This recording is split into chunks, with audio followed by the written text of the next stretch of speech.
evening, Graham Rawlins with our Friday edition of News Geelong.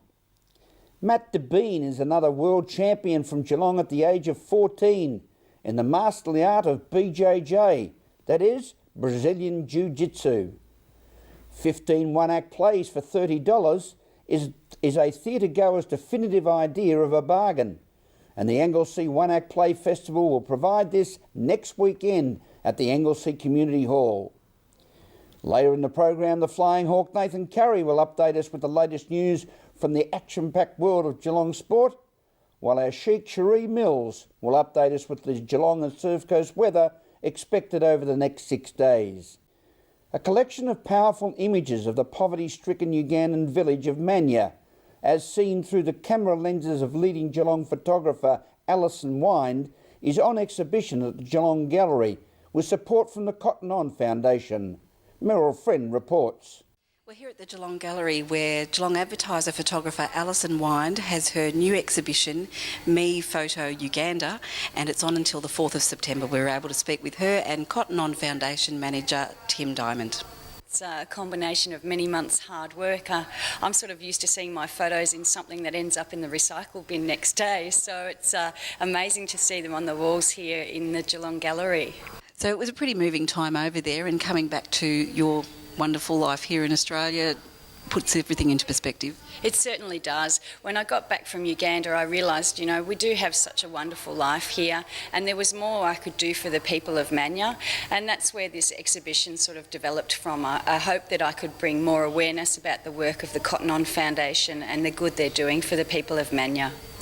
And the exciting thing too is that these fabulous images are for sale. That's right. They'll all be on the Cotton On Foundation website, and you can go online and bid for them at the end of the exhibition.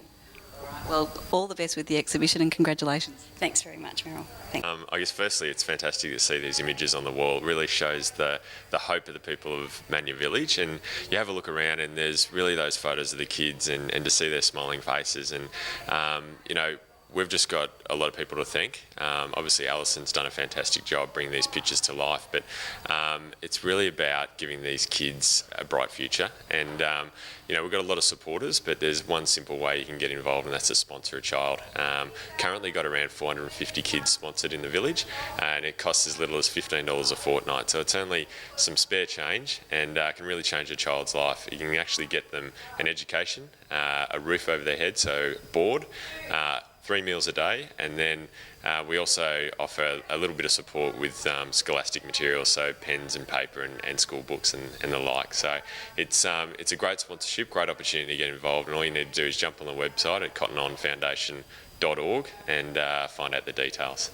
The exhibition runs until the 4th of September. Meryl Friend, News Geelong. Thank you, Meryl, and congratulations to Alison Wind for outstanding work. Brazilian Jiu-Jitsu is a martial art combat sport and a self-defence principle. At the recent 2011 World Championships, local 14-year-old Max Devine took out a silver medal. Debbie Meaney reports. Politely spoken, Max Devine is a 14-year-old young gentleman that I caught up with here in Torquay. He does the style of Brazilian Jiu-Jitsu, and I caught up with him about his success in the style. Well, it's Brazilian Jiu-Jitsu, and I got into it when I was about 3 or 4 years old, and it was because my dad, Peter, went to Brazil. So Max, you've had quite a bit of success with your martial arts. What style do you do and when did you get into it? It's Brazilian Jiu-Jitsu, and I got into it when I was about 3 to 4 years old. I got into it because Dad, he went to Brazil a fair few years ago, and he sort of picked it up in Brazil and brought it back to Australia and sort of took off in Australia. And now it's pretty popular. So you got your own private coach then? Yeah, I guess. Yeah. And you've had quite a lot of success, not only here in Australia but also in Brazil. What can you tell me about that?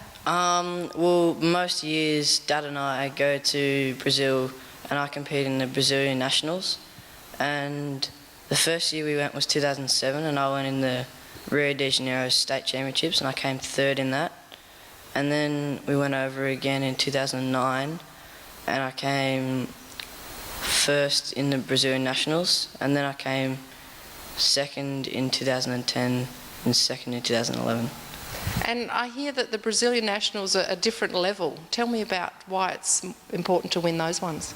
Well, there's like World Championships and then there's Brazilian Nationals, but it's considered like a harder championship to win because there's a lot of tough Brazilian kids there that can't afford to go over to America for the World Championships.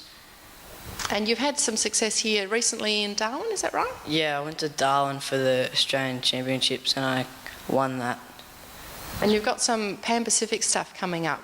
Yeah, in September I got the Pan Pacific Championships. That should be good. So to win all these medals, what does it take? Tell me about your training. Well, I train 2 hours probably a night 2 times a week on Tuesdays and Thursdays, just here. In Torquay, this is Debbie Meaney for News Geelong. Thank you, Debbie, and keep up the great work, Max. If you want to see a great showcase of what theatre companies across Victoria are producing, then next weekend Anglesea is the place to be for the 22nd Anglesea One Act Plays Festival, featuring 15 different performances over the weekend, as our theatre buff Meryl Friend reports.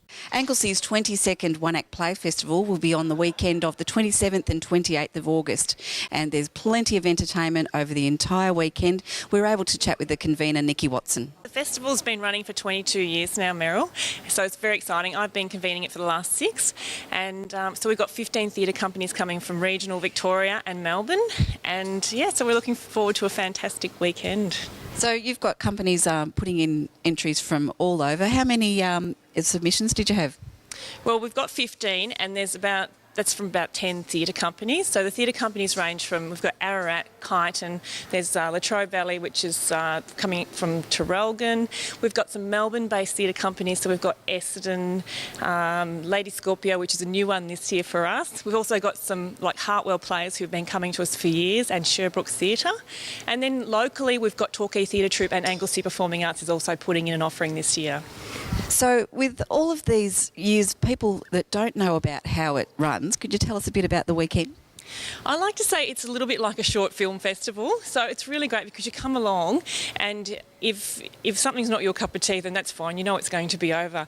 So just to give you a rundown, the plays have to run from 20 to 50 minutes in length, and generally they run about 30 minutes in length. So they just come along and they come for a session, so there's 4 sessions. The weekend's broken up into we start at 2 o'clock on the Saturday, then we have a 7 o'clock session on the Saturday night, and then we come back on the Sunday and there's a 10 o'clock session and then another 1 o'clock session. So they can either come for 3 or 4 plays, or they can come for the whole weekend, which is all 15, which is great value, and they just have a great time. So for any more information, where would people go to find out more? They can go to our website, which is angleseaperformers.org.au. Meryl Friend, News Geelong. Thank you, Meryl. This is News Geelong on this August Friday evening as we go to a break and return with more news after this.